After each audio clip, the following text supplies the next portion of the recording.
Գյուրջան Կասկադ, հասանելի բնակարաններ 65 ամիս մարման ժամկետով։ Նախ այստեղ հնչած մի քանի մտքերին անդրադառնանք, հետո անդրադառնանք այն օրակարգին, որը քննարկում ենք։ Շնորհակալություն պարոն Ռուբինյան, որ առանց ասելու ինչ է քննարկել ՔԼՉ-ի հետ եւ ինչ է ՔԼՉ ասել ձեր ականջին, իրականում ասում եք ինչ է ասել, որովհետեւ ես ոնց հասկացա, ձեր իրական Հայաստանի Նիկոլ Փաշինյան անկյունակարային դրույթներից մեկը դեռևս չհրապարակված հակադաշնակցականությունն է։ Միանգամից հրապարակեք, տենց մի կաշկանդվեք, որովհետեւ նախանձելի է այն ագրեսիան ու այն կիրքը, որով դուք խոսում եք դաշնակցության դեմ։ Դրանով կարաք համեմատվեք կոմունիստների հետ, կարաք համեմատվեք Բաքվի բանտում հայ գերիներին մեղադրանք ներկայացնող դատախազի հետ կարաք համեմատրեք, մեկ էլ ՀՀՇ-ի հետ կարաք համեմատվեք, բայց իրանք մի քիչ ավելի ինտելեկտուալ էին։ Տեղ մրցակցությունը շատ է ձեր, բայց ես խորհուրդ եմ տալիս, հատկապես Արտուր Հովհաննիսյանին շատ եմ խնդրում հնարավորինս հակադաշնակցական ելույթներ ունենա։ Ես դաշնակցության իմիջի բարձրացման, դաշնակցության շուրջ մոբիլիզացիայի ապահովման ավելի լավ տարբերակ չգիտեմ։ Ինձ էր գլխավոր բանակցողներն են Թուրքիայի ու Ադրբեջանի հետ ամեն բանակցություններից հետո գալիս հակադաշնակցական ելույթներ ունենում։ Դա ընդհանրապես խոսումը ավելի բարձր, քան ցանկացած խոսքերը։ Բայց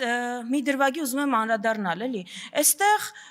մի նարատիվ է նկատվում, այս մարդիկ իրենց համեմատում են առաջին հանրապետության այրերի հետ։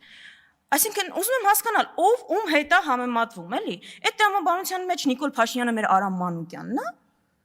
Այդ մարդու մասին ամենահայտնի պատմություններից մեկը է, բացի այն, որ պետականաստեղծապետության հիմնադիր է, զրոյից պետությունը տասնյակ հազարավոր քառակուսի կիլոմետր ստեղծած է, Վանի հերոսական ինքնապաշտպանություն կազմակերպած է, ամենահայտնի պատմություններից մեկը տարածված այն է, որ հրաժարվել է տիֆի պատվաստանյութից, որ որբերին դա հասնի։ Այս մարդուն ասում ենք պատավատներից հետ մեկից հրաժարվի, ձեռը չի գնում դա անի։ Ինչը ում հետ ենք համեմատում, կամ այդ տրամաբանության մեջ մեր դրոն բանն է, Սուրեն Պապիկյանն է։ Ձեր ծիծաղն էլ է գալիս, չէ, գիտեմ։ Ասենք բանը Ալեն Սիմոնյանը ով է տեղ։ Հովանես Քաջազնինովը ում տղեն նահատակվել է այդ Հայաստանի անկախության համար մղված պատերազմում։ Դաշնակցությունը Հայաստանի անկախության համար մղված պատերազմում ամենաշատ զոհերը տված ուժն է։ Այստեղ գալիս ասում է դաշնակցությունը Հայաստանի անկախությանը դեմ է եղել։ Բայց դաշնակցությունը Հայաստանի անկախությանը դեմ էր։ Դաշնակցական ջոկատները Շահեն Մեղրյանը, Դուշման Վարդանը, բանը Արցախի անտառներում հայկական ուժերի դեմ էին կռվում։ Ինչ էին անում այնտեղ։ Այսինքն անկախության դեմ ու կողմ լինելը անկախության համար կռվելով չի արտահայտվում, այո, դաշնակցությունը այն ուժը երբեք չի եղել, որ գնացել է Ստեփանակերտի հրապարակում ու ասել է Արցախը Հայաստանն է ու վերջ։ Դա մենք չենք արել, որովհետև քաղաքականությունից մի քիչ ավելի շատ բան ենք հասկացել։ Եվ որ ավելի լավ պատկերացնեք, ինչ ուժի հետ մենք գործ ունենք, Ալեն Սիմոնյանը այս ամբիոնից տեսեք ինչ է նկարագրում, այն մարդու մասին ու վրա թքել է։ Ասում է որդիներին բանակից ազատած։ Գիտեք ում մասին է խոսում։ Ալեն Սիմոնյանը խոսում է ցեղասպանության հետևանքով Լիբանանում ծնված, հետո Կանադայում բնակություն հաստատած հայի մասին, ով երևի ձեր կոչով իդեպ երևի հենց կարող է նաև ձեր կոչով։ Հայրն է դարձվել է Հայաստան։ Ու այդ մարդուն դուք ասում եք բանակից ազատած է տղաներին։ Այ տենց է, այսինքն ձեր են քայլարա դեպի տունը, բանա, հա, քայլարա արի տուն, թքեն վրա դրադեղից տեղից։ Էտա ձեր կոնցեպտը էտա։ Սփյուռքահայի 7 միլիոն սփյուռքահայի երեխաներին բանակից ազատած են անվանում։ Բանա էլի, երևակայությունը պիտի ինչ-որ սահմաններ էլ ունենա։ Հիմա գանք արդեն այն օրակարգին, որի մասին, որը քննարկում ենք։ Նիկոլ Փաշինյանը այստեղից փորձում է համոզել մեզ, որ ժողովուրդ ջան, ձեզ սխալ է թվում, ձեր հարկերը չեն բարձրացել, ձեր կյանքը ավելի լավացել է, այդ 25%-անոց գնաճը, որ կա, ու Երևանը, որ երևի տարածաշրջանի ամենաթանկ քաղաքներից մեկն է դարձել, դա ձեզ ընդհանրապես թվում է, այն ճգնաժամը, որ բոլոր ոլորտներում կա, Հայաստանում, Երևանում 5 րոպե անձրև է գալիս, Երևան քաղաքում ճգնաժամ է, ձյուն որ գալիս է, կատաստրոֆա է լինում։ Բայց դա ձեզ ընդհանրապես թվում է, դա միրաժ է։ Դուք լսեք Նիկոլ Փաշինյանի թվերը եւ ներկայացրած արդյունքները, ըստ որի ձեր եկամուտները ավելացել են, ձեր թոշակը ավելացել է ու դուք հիմա ավելի բարեկեցիկ եք ապրում։ Այս հարցին իրանք Հայաստանի քաղաքացին ավելի բարեկեցիկ է ապրում, թե չէ, թող պատասխանի Հայաստանի այն քաղաքացին, որ 2018-ի համեմատությամբ ում համար հացը ավելացել է հացի գինը 35%-ով, 440 դրամից դառնալով 600 դրամ, ում համար մակարոնը աճել է գրեթե էլի նույնքան 490 դրամից դառնալով 740 դրամ, մթերքի գները տեսել եք դուք հիմա ընդհանրապես, մրգի գները տեսել եք, տրանսպորտը 50%-ով է թանկացել, ու թող ասի հիմա ինքը ավելի շատ բան է կարողանում առնել իր աշխատավարձով, թե 3 տարի առաջ էր օրինակ կարողանում ամենաշատ բանը առնել։ Այս իշխանությունը մեզ ասում է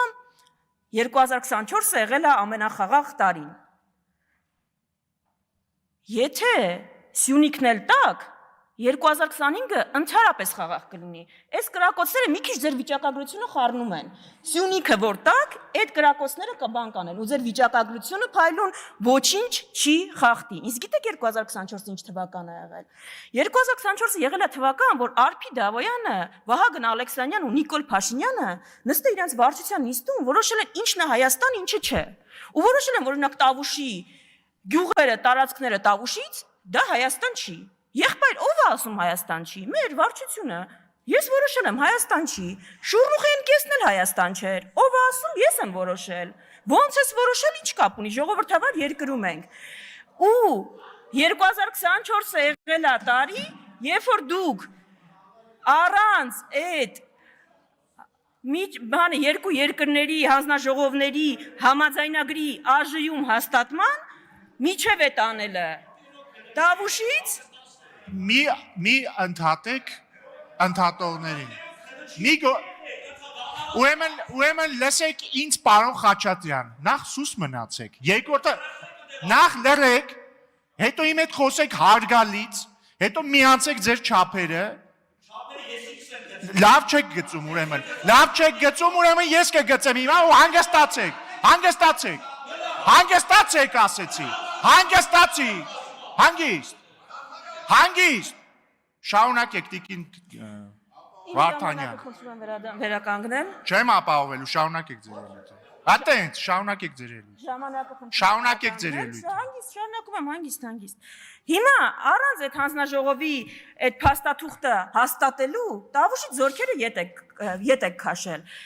Ասում ենք, միակողմանի զիջումներ եք անում, ասում ով է ասել, այդ փաստաթղթում ինչ գրած է երկկողմանի է, էլի կոնստրուկտիվ առաջարկ ունեմ ձեզ, հաջորդ պայմանավորվածությունը ասեք օրինակ կողմերը պարտավորվում են Իսկանդեր չունենալ, մի բան է, չէ, կողմերն են պայմանավորվում, ով Իսկանդեր ունի Հայաստանը, կողմերը պայմանավորվում են Սևանը չօգտագործել, կողմերն են պայմանավորվում, ախր դա ինչ կապ ունի, ոնց այս նույնն է, ինչ որ այն երրորդ կետը, կողմերը պայմանավորվում են երրորդ երկրների ուժեղ չտեղակայել սահմանին։ Երկու կողմերն են, չէ՞ պայմանավորում, ոչինչ, որ մենակ Հայաստանը դրա կարիք ունի, Հայաստանն է տեղակայել բանը, երրորդ երկրի ուժեր, որտեղ դրա կարիքը ունի։ Հիմա առաջնահերթությունների մասին տրամաբանական կլիներ, որ այս անվտանգային պայմաններում ամենաշատ մեր ուժերը Այն որ խոսում են թալանից ետ բերված, չգիտեմ, արդյունավետ բյուջե բերված գումարների մեծ մասը գնար ռազմական բյուջե, ու մեր պաշտպանունակությունը ավելանար։ Բայց դա այն դեպքում, եթե այս կառավարության առաջնահերթությունը լիներ պաշտպանունակության բարձրացումը, այդ դեպքում, բայց չէ, այս կառավարության համար թիվ 1 խնդիրը բողոքի ցույց իրականացնող քաղաքացին է։ Այդ դրա համար ՆԳՆ բյուջեն աճել է 18%-ով, պաշտպանության բյուջեն ընդամենը 7%-ով, որովհետև քաղաքացին է սպառնում Նիկոլ Փաշինյան, բողոք իրականացնող քաղաքացին, սպառնում Նիկոլ Փաշինյանի իշխանությանը։ Այդ բոլոր քաղաքացիներին ու խմբերին դուք ով ձեր դեմ բողոք արել, կապ չունի ինչ հարցով, տրանսպորտ, խաղողագործներ, գինեգործներ, դուք հրճակել եք ռուսի շպիոններ։ Ձեր համար Մարիա Կարապետյանը, չեմ հիշում, Մարիա Կարապետյանը, Սոնա Ղազարյանը շատ տարբերություն չկա։ Ուրեմն, ըստ այս մարդկանց Ռուսի շպիոն են։ Տիկին Վարդանյան, հարգալից խոսեք, պատգանորեն։ Հարգալից խոսեք։ Դուք էլ տեղից մի արա, դուք էլ լրեք, պարոն Մինասյան, լրեք։ Դու չի դուքա ու հանգիստ դու չի դուքա։ Այո, շատ։ Այո, շատ, նստեք։ Տիկին Վարդան, հարգալից Սոն շարունակեք։ Աղազյանի եւ Մարիա Կարապետյանների ասածների մեջ տարբերություն չկա։ Ուրեմն, ըստ իրենց ռուսի շպիոն են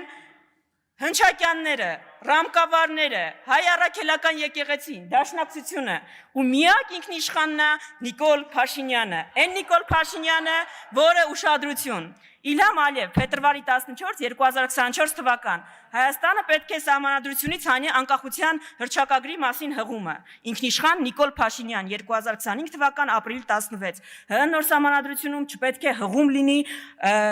անկախության հռչակագրին։ Մի հատ էլ հարց էլի, ինչ նոր սահմանադրության մասին եք խոսում։ Ես որքան հիշում եմ, թե ներքաղաքական օրակարգում մենք խոսում էինք սահմանադրական բարեփոխումների մասին։ Այս նոր սահմանադրությունը որտեղից եկավ։ Ալիևից եկավ, չէ՞։ Մենակ Ալիևն է, որ ինչ նոր սահմանադրություն ընդհանրապես։ Այս նոր սահմանադրության քննարկումները մեզ որտեղից։ Բայց որ կրթելու մասին եք շատ խոսել։ Մենք չենք նեղում, ոչ դուք ինձ մի 6 անգամ ընդհատել եք, թողեք Ես չեմ ընդհատել, ձեր գործընկերներն են ձեզ ընդհատել, ավարտեք, ունեք 30 վայրկյան, մի քանի րոպեից կավարտեմ։ Մի քանի րոպեից չեք ավարտել, ավարտեք խոսքս, ամբողջական իշխանությունն եք, ես մի խոսքը ձեզ բան չի անելու։ Հիմա բանը նեղանում են, որ ասում ենք Նիկոլ Փաշինյանը այս ազգին չի կարա կրթի։ Եղբայրներ եւ քույրեր, կրթվելը լավ բան է, բայց ով կարա կրթի։ Այս ազգին կարա կրթի Մաշտոցը, Կորյունը, Թումանյանը, Նիկոլ Փաշինյանը ու Աննա Հակոբյանը։ Ինչ պիտի սովորենք։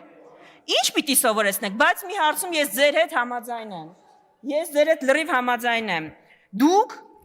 մաստեր սպորտա, մաստեր կլաս եք ցույց տալիս ռեբրենդինգի ոլորտում։ Այդտեղ պիտի ձեզնից սովորենք, որովհետև դուք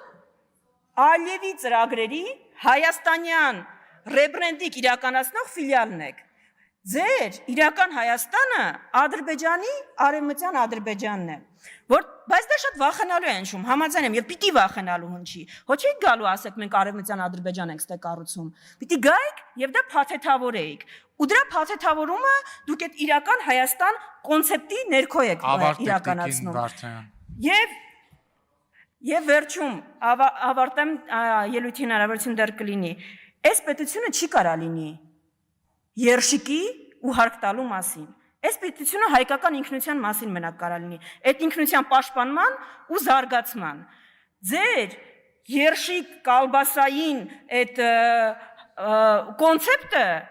ինչքան էլ ուզենաք արևմտյան Ադրբեջանը դրանով թաքցնել, դա ձեր մոտ չի ստացվելու։ Այսքանը։ Շնորհակալություն, հարգելի դաշնակցական գործընկերներ, ես հասկանում եմ իհարկե որ փաստերի հետ պատմական դժվար է վիճել, բայց փորձեք ձեզ մի քիչ զուսպ պահել։ Ընդմիջում